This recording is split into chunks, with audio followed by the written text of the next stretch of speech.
જોજો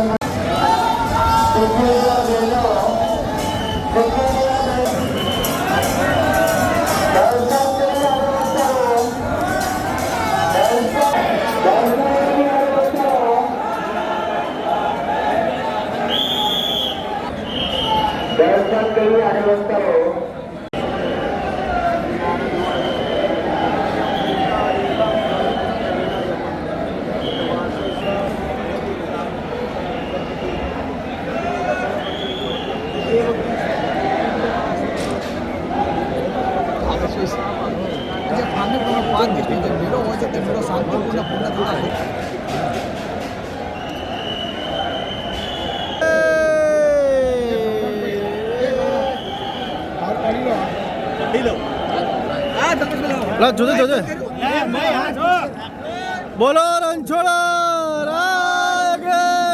હા હા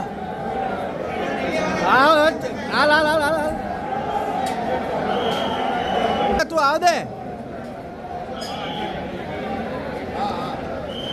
ચલો આગળની પૂનમનો ખૂબ મોટો મહત્વ અને આજે વહીવટી તંત્ર અને પોલીસ તંત્રની ધજા ચડાવી છે.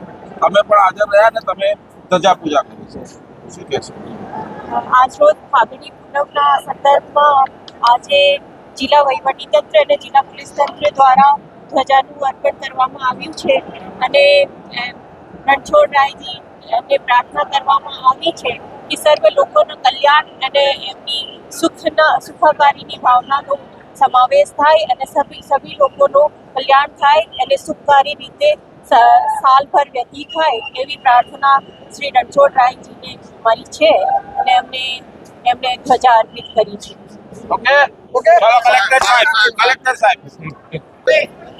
સાહેબ ફાગણી પૂનમનો મેળો કેટલા લોકોએ દર્શન કર્યા, આજે ધજા ચડાવી, શું કહેશો? આજે સમગ્ર વિશ્વના વૈષ્ણવ ભાવિકોને ખૂબ શુભેચ્છા પાઠવું છું કે ફાગણી પૂનમના નિમિત્તે આ ખેડા જિલ્લાનું સૌભાગ્યશાળી છે કે આપણે રણછોડરાયની ભૂમિમાં આપણા મંદિર છે અને આશરે 20 લાખ જેવા ભાવિકો ગયા 3 વર્ષમાં દર્શન કરીને ગયા છે અને જિલ્લા પોલીસ તંત્રની ખૂબ તકેદારી અને ચીવટભરી કામગીરીથી આ સમગ્ર કામગીરી સંપન્ન થઈ રહી છે. આપણે આશા રાખીએ કે આજ સાંજ સુધી બહોળી સંખ્યામાં જેટલા પણ પદયાત્રીઓ આવે છે, વૈષ્ણવ ભાવિકો આવે છે, એને સારા દર્શન થાય અને કોઈ પણ કષ્ટ વગર એ ખેડા જિલ્લામાંથી નીકળે એવી હું રણછોડરાયથી આશા રાખું છું. જય રણછોડ. એસપી સાહેબ સર ચલો સાહેબ, ફાગણી પૂનમનો છેલ્લો દિવસ મેળો આજે સમાપ્ત થશે, કેવો પોલીસ બંદોબસ્ત રહ્યો, પોલીસનો કેવો અનુભવ રહ્યો?